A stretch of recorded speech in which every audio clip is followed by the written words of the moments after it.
Prince George is growing up before our very eyes. He is already celebrating his 10th birthday. The older the young royal gets, the more the public speaks about him as a future king. Royal experts constantly speculate about how George will be a different kind of monarch. Let's see why. Firstly, his upbringing contrasts with that of his royal ancestors. This is largely thanks to his mother, Princess Kate. She is the first non-aristocratic mother to the heir to the throne in centuries. Catherine's childhood was full of everyday chores and normal activities, just like most of us. So, she has always focused on making sure her son has an ordinary childhood as much as possible. George, along with his siblings, Charlotte and Louis, is learning a range of practical skills, from cooking and baking to gardening and taking care of pets. He does it all. Catherine's also shared that George has responsibilities on their home farm. During summer holidays, he moves animal feed. Typically, the monarchs in waiting were protected from such activities, but Catherine and William believe that they are doing the right thing. It's how they give George a first-hand understanding of the needs and challenges ordinary people face. But what about time-honoured royal traditions? Raising children in this family typically involved a strict protocol with specialised tutors and governesses. Royal parents had little to do with the future monarch's upbringing. Instead, they were busy with their royal duties and official trips. Well, this is not the case for William and Catherine. The Prince and Princess of Wales reportedly made a deal with the late Queen Elizabeth II to prioritise their children. This means fewer royal duties for the couple while Prince George, Princess Charlotte and Prince Louis are growing up.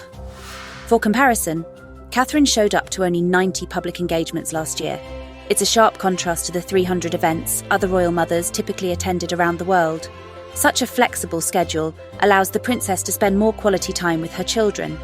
Kate is often seen dropping George and his siblings off at school. The royal spouses reportedly ensure that at least one of them is home most evenings. Because what's more important than knowing your parents are there when you need them? True, His Royal Highness has a nanny for times when his parents' duties call. However, it's a departure from the past. Instead of a team of assistants, the Wales family have only one trusted person for all their children. Maria Theresa has been with them for so many years, she almost feels like family. One more significant point. Will and Kate and their children live far from the limelight in Adelaide Cottage. There are no live-in staff or crowds of paparazzi around, unlike in the main royal family palaces. Here, Prince George enjoys a quiet backyard and friendships with regular kids. His Middleton grandparents, Carol and Michael, also live in the neighbourhood. Catherine is convinced such a natural, warm surrounding is laying the foundations for her children to become happy and healthy adults. George's ease and friendliness towards the public is already obvious.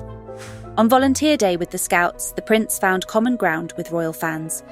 They made s'mores and chatted easily. George also made headlines with his Wimbledon visit this year. He showed genuine emotions, clenched his fists, and even covered his face during an especially intense moment of play. A lot of people found such behaviour very relatable, and it's not only at casual events that George displays his charm. He is relaxed and confident at more formal royal engagements too. Take, for instance, his visit to the Royal International Air Tattoo, the world's largest military airshow. The Prince wasn't shy about talking to the officers and showed a keen interest in the aircrafts.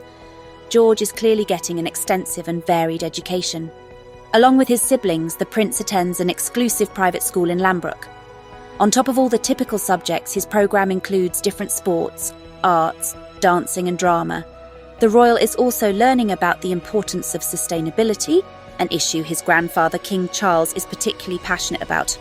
This is preparing George to take up a cause that he is already interested and aware of.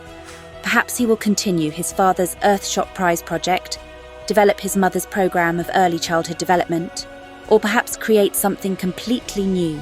Whatever the royal chooses, it seems like he will take it seriously. Prince William has shared that George already understands the drill of being a future king.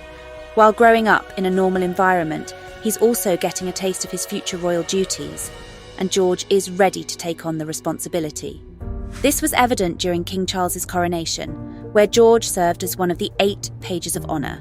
He made history as the youngest future king to play an official role at a coronation. Plus, the age of pages of honour is usually 12 years. And although George was only 9 at the time, Catherine said that her son was keen to participate. Looking ahead, George will carve out his own path as monarch. The palace recently announced that the prince will not be forced to join the military before becoming king. This has been a strict rule for every royal member for centuries. We're used to seeing royals as military pilots like Prince William, or navy officers like King Charles. Yet George will be able to choose a career of his choice before taking the throne. So in the future, Brits could have an artist, IT specialist or athlete for their monarch. We hope that His Royal Highness will change the monarchy for the better with his innovative approach. Subscribe to our channel for all the latest updates on the British royal family.